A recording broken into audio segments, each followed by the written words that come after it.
My name is Jessica, and I'm 49 years old. I've been married to my husband Ethan for 20 years, and since our son left home last year to attend a university in another state, I've had more free time. However, I started working part-time because we needed to send money to our son. I had been a stay-at-home mom since giving birth to him, so at first, I struggled with many things. Lately, I've been feeling more fulfilled, as my opinions have been taken into account at work. And I feel like I'm actually being useful. Hey, Ethan. I just found out I'm getting a small raise in my hourly wage. It's nice to be recognized for my hard work, isn't it? I was in a cheerful mood as I spoke to Ethan, who was absent-mindedly watching TV. Then suddenly, "So, you're saying you can live on your own now?" my husband unexpectedly asked me something that made no sense. What? Thinking I misheard him, I responded with a questioning tone. "It's perfect timing. I've been meaning to tell you." He turned his face to me and began to talk. My husband's smirking face gave me a bad feeling. "I've got a cute girlfriend now. I don't need you anymore." I was frozen in shock by his unexpected words. "Get the divorce papers and the marriage certificate from the city hall tomorrow." He said it nonchalantly. It was all too sudden, and I couldn't understand what was happening. What do you mean? He found a new woman, so he wants a divorce. And he wants to remarry the new woman? As the situation became clearer, I could feel my body shaking.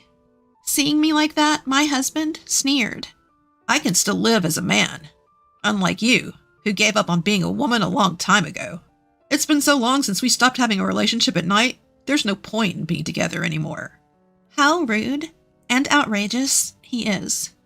It's true that we haven't had a marital relationship for a long time, but it's not because I gave up on being a woman.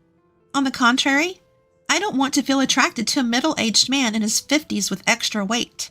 Angry and somehow amused, I burst out laughing. I'm tired, busy, it's a hassle.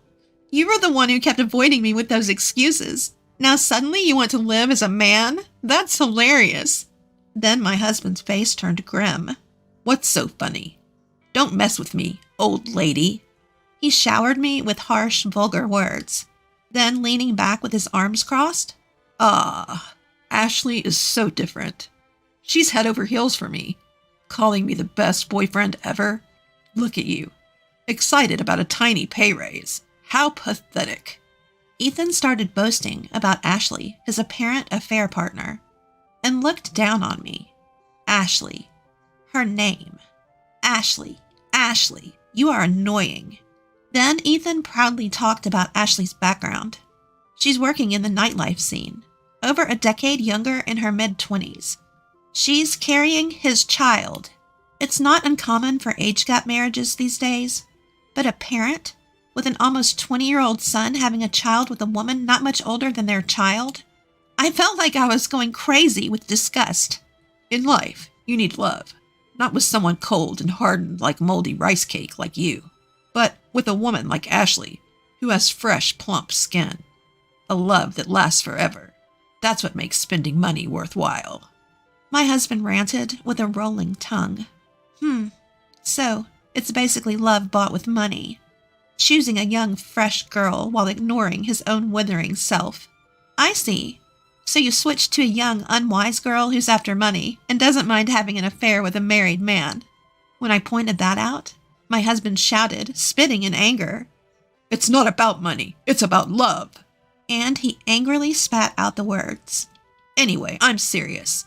I need to marry Ashley as soon as possible and reassure her. You pack your stuff and get out." Wow. He's only focused on his own convenience. I was speechless and dumbfounded. At the same time, it started to seem rather ridiculous to me, because the last time this person used the word love towards me was ages ago. I'm sure with that new girl, Ashley, after a while, he won't even show any reaction. With time and age, such fleeting feelings are bound to fade away. In fact, the harsh words my husband is throwing at me now will be directed at Ashley next. Really? You're pathetic. I should have noticed before we got married. When I think about it, I've taken on all the housework and childcare by myself. My husband, who never helped, but also just criticized me for not doing this or that, has changed a lot. Even though it was a time when it was taken for granted, there wasn't even a single word of appreciation, let alone love. And now, he's discarding me, who has tried so hard, and moving on to a younger woman. I couldn't believe it was a sane decision, but Ethan seemed to take my words as just sour grapes. Well, then there's no problem. Anyway, we'll fill out the paperwork on the next day off. Make sure you have both ready.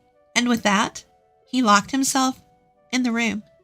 For several days after that, I spent sleepless nights and couldn't stop the tears of frustration. Still, outwardly, I pretended not to be bothered. On the next day off, my husband actually invited the other woman to our house. Hi there, Ethan's old wife. I came to help with the paperwork. The woman named Ashley, who casually sat on the sofa and hummed, crossed her legs arrogantly. As my husband said, she had smooth skin, and her confidence in her appearance was evident from her behavior. Being a night worker, her flashy makeup and overly revealing clothes were designed with a dangerously low-cut neckline. Her tight skirt was so short that even I, as a woman, didn't know where to look. But I felt that she didn't really love my husband. If my intuition was correct, her goal was surely I, who had already prepared for divorce, faced her.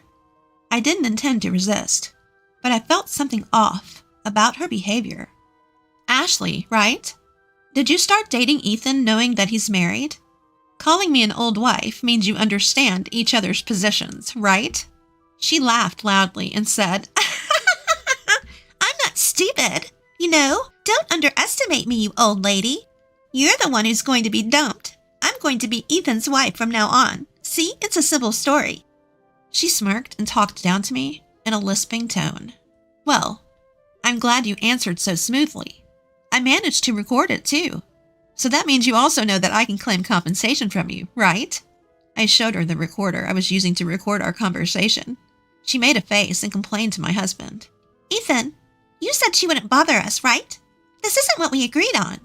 She complained to my husband. My husband tried to calm her down, saying, Calm down. Don't worry. I've got it all planned. Right, Ashley? Don't be mad. Ethan, Ashley, their conversation was really sickening. As I made a disgusted face, my husband brought out some documents. Write the divorce papers with these conditions. They listed the conditions for the divorce, including alimony and pension division. You're giving $230,000 to this old lady? That'll take away from my share. Even without questioning, she openly revealed her thoughts. As she repeated, It'll take away. I was convinced. Her goal was my husband's inheritance from his father, which he was currently processing. Well, Ashley, this includes child support. My husband tried to comfort her, even though she didn't look happy. To him, her blatant behavior seemed cute. So, it's like a severance pay. Expensive, huh? I struggled to control my anger that had reached its peak. Anyway, I was sure of my intuition and said, If you're willing to put these conditions in a notarized document, I'm fine with it. Also, I'd like the payment in a lump sum. I added that. I kept my response minimal, and my husband, knowing that our conversation was being recorded, agreed to these terms. Are you satisfied now? While I was talking to my husband, that woman had been bored and urged us to finish the divorce papers.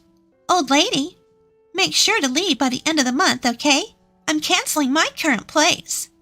Once the notarized document is ready, I'll submit the divorce papers. I'll leave as soon as that's done. As I replied, she grumbled with dissatisfaction and reluctantly left. Eventually, the notarized document was finalized, and my husband and I divorced. Then, as if she had been waiting for it, that woman came to kick me out. Come on, hurry up and leave, don't dawdle. She laughed and seemed to be enjoying herself.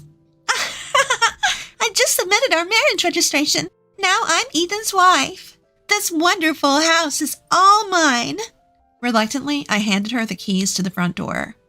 Before leaving, I wanted to confirm something and asked, Isn't Ethan the same age as your parents? If you call me an old lady, since he's older than me, he is an old man. Why did you choose him as your marriage partner? I asked. Her answer was exactly what I expected. Ethan is a division manager at a top-tier company, This house is a recently renovated property near the station. It's a stylish single-family home, and I'll change the furniture to suit my taste." She was daydreaming. "Ethan will treat me like a princess. He's not handsome and is an old man, but he said he'd buy me anything I want. My future is secure with this." She smirked with satisfaction, as if to mock me. "I hope everything goes as you wish." With a sigh, I left the house I had lived in for many years. I moved to a dormitory at a certain university. I was hired as a live-in dormitory mother, which is quite rare these days. Actually, before that, I had been working part-time at a company cafeteria. When I explained my situation and my desire to start a new life alone in a distant place, my boss, who appreciated my work, helped me find this opportunity. I gratefully accepted the job at the dormitory, which had just become vacant due to an employee's retirement. I'm so glad I got my nutritionist certification. The rent and utilities are super cheap. Though I don't have much free time to go out, it's a comfortable and fun workplace. About 3 months into this new life, I received a phone call from my ex-husband. "Mom is in bad shape. Can you help with her care?" How could he say such a thing? We are strangers now. It's your young wife's responsibility to take care of her. When I pointed out the obvious, he said, "Ashley is pregnant. Mom has dementia and throws things, so it's dangerous." He said, "So it's okay for her to throw things at me." That's some twisted logic. But I flatly refused. "Don't call me anymore. We have nothing to do with each other." I pushed him away with forceful words. Although she was my mother-in-law for 20 years, we never had a close relationship. Anyway, I had just started living independently, and I didn't have the time or resources to provide care elsewhere. But my ex-husband somehow found out where I was and came to see me with that woman. "If you can't help, at least return the money we paid as consolation." What a ridiculous demand. I don't think I'm obligated to do that, do you? As I pushed him away coldly, that woman glared at me fiercely. "You knew and tricked us. There's no inheritance, and we're drowning in debt." With a scream, she threw documents at me, scattering them all over the place. "I didn't trick anyone. You just assumed Ethan had property on your own." I shrugged my shoulders on purpose. Yes, when I was handling my late father-in-law's inheritance, I found out that he had a large amount of debt. If that were the only issue, we could have just disclaimed the inheritance. However, Ethan had already canceled his father's mobile phone contract and sold the household items and valuables for cash before the procedure. There's a law that says you can't disclaim an inheritance if you've touched the property before the procedure, and that's exactly what happened. As a result, the debt fell directly on Ethan and that woman. With a triumphant tone, I said, "Ethan just dumped all the inheritance paperwork on me without listening to a word I said. Ashley, you used that money to continue your relationship with him, right?" I blurted out. "What? You should have told me something so important." Ethan argued, but that's what I wanted to say, too. It's your fault for not listening when you should have. You two need to take responsibility together. "What? I didn't know anything about it, and I never heard any of that." The woman looked pale and flustered. "So, you're just going to pretend you don't know and run away with the money?" The two of them pressed me hard, but I didn't care. "It's funny you say that. If you didn't cheat, you wouldn't have needed money for your mistress, and you could have given up your inheritance. You're definitely the one who caused this situation." "Ugh!" He groaned and backed away. "Ashley, you knew he was married, pursued him for his assets, had a child, and kicked me out. You wanted this position, didn't you?" I lectured the girl who was old enough to be my daughter.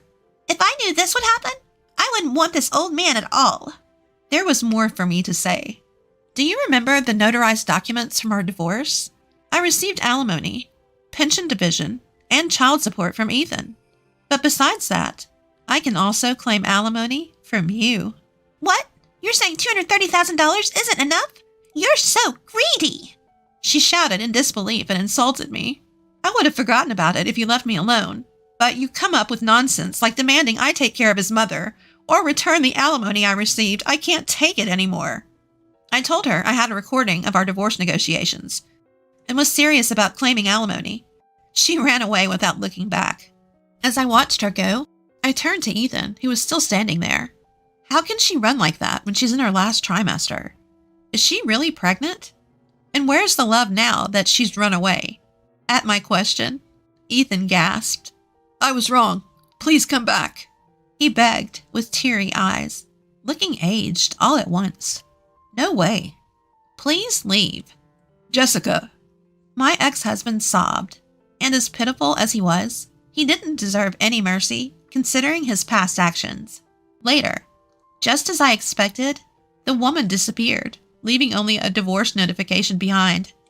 It seems her pregnancy was a lie, too. My ex-husband was left to handle his debt and care for his mother alone, and he withered away from stress and overwork. As for me, I found my calling as dorm mother for kids the same age as my son, and people have been telling me I look younger lately. From now on, I'll live honestly without arrogance or scheming. Everyone, please be careful when getting a divorce.